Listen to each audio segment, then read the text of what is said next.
Speaking of that, Dion will be next. It starts with a D. We'll be right back.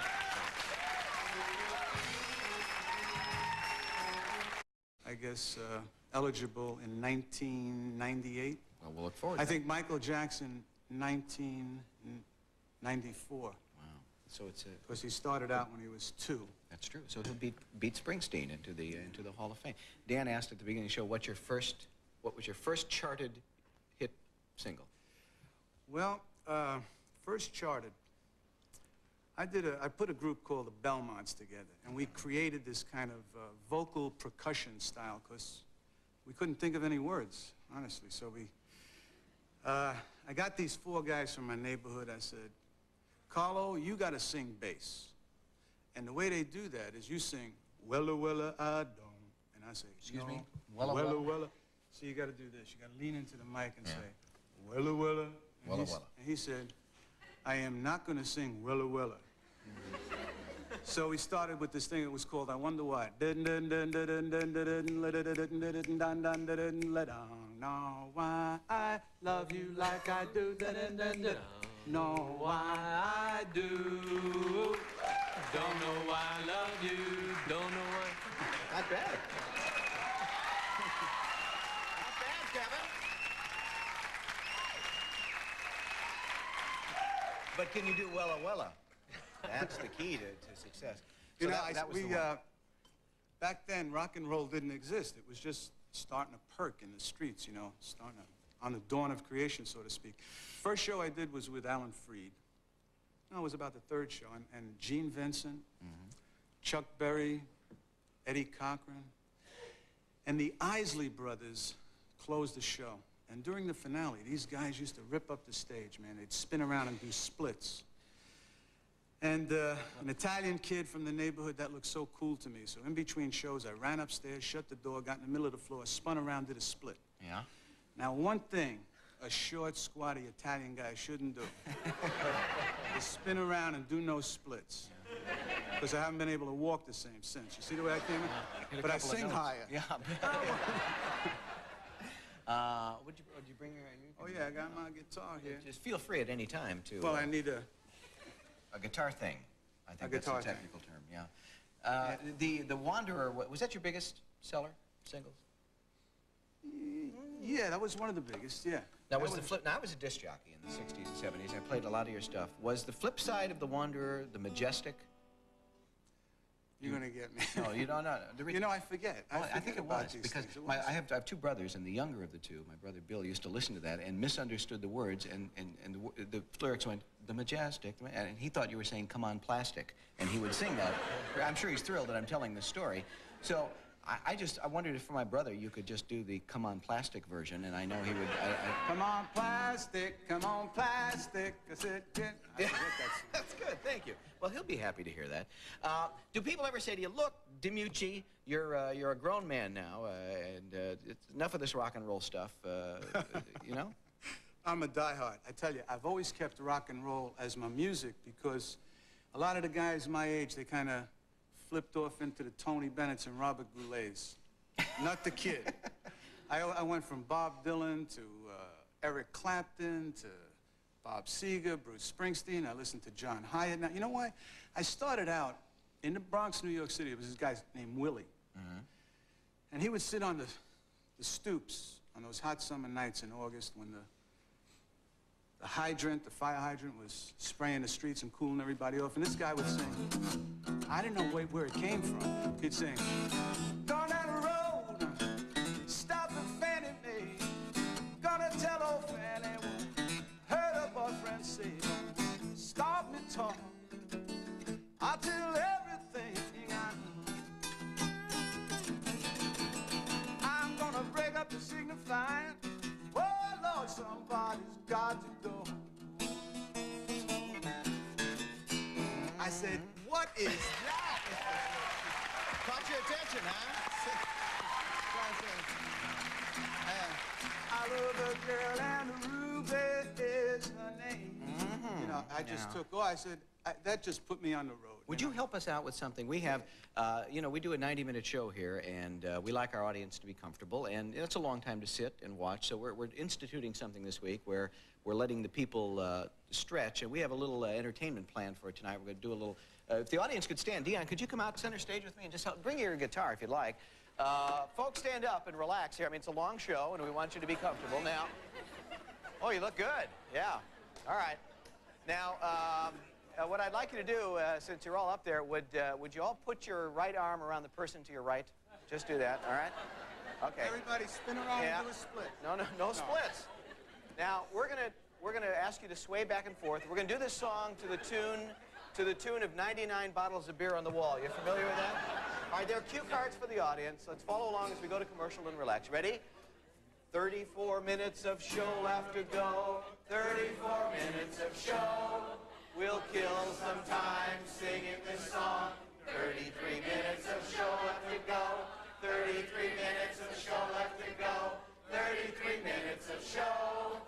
After the viewers come back from the John. 32 minutes of show left to go. Everybody! 32 minutes of show left to go. 32 minutes. Paulina Poriskova. She was accused of murder. You'll try. Hit this.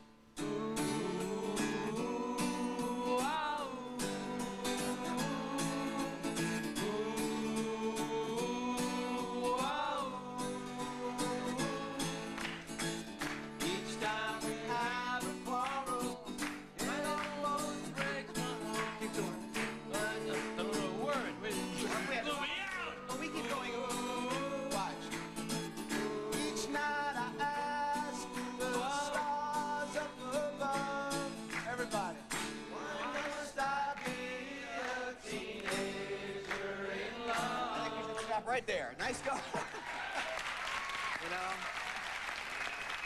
I promise, you know, I swore I would never attempt to sing on this show, and I broke it already 4 weeks into it. You know, people ask about people who have jobs and go to work every day and work hard. Look at people who are in the public life and have glamorous jobs and make a lot of money and all that. No. But you went through some difficult times in your life. And they look at people who get involved with drugs or alcohol, and they say, you know, how in the heck can this happen? You got everything going for you. You got all the good things happening, things that people dream about. You went through a lot of that in your life. How does it happen? Yeah, it's something I elaborate on in the book, but I started using drugs as a kid. I was like 13 years old, way before I got involved in a record career. And I don't know, it just, I felt good. But does the money have a lot to do with it? Just so you can buy more, I guess. I don't know. I think that's, people think that just entertainers do that. All kinds of people get involved with that stuff these days. It's not just the entertainers. But for me, I thought fame, fortune, and romance were was the formula for success. And there was a time in my life, I think in the early 60s, I made a couple of $1 million, and my parents were paying $35 a month rent in Bronx, New York City. I got 8 gold records and was traveling all over the world, and I married my childhood sweetheart, and I'm looking out of this penthouse apartment window in Manhattan, and I'm saying, what's wrong? Something's missing. And you know, I guess I had others' esteem, the adulation. Even success could be a narcotic in a sense, you know? But there was something missing inside, you know. I didn't have any self-esteem. I had others' esteem, you know. But so I had to start working on that. Yeah. When did you finally say, as far as drugs, alcohol, that's it? I gotta. I tell you, I'll be honest with you. The mid-60s was a hellish nightmare for me. I think in 1968, alcohol beat me to my knees. Alcohol and drugs. I just looked up to heaven one night and says, God, help me.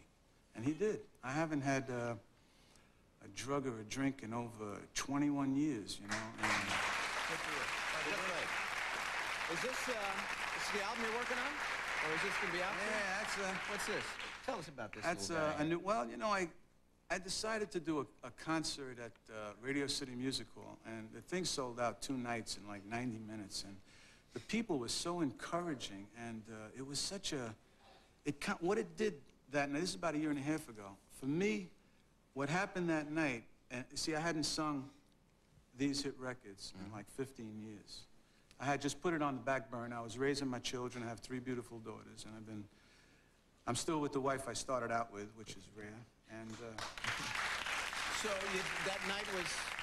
what happened was this quote, comeback concert kind of connected what I did, what I'm doing, because I've been doing gospel music for 5 years, and what I want to do.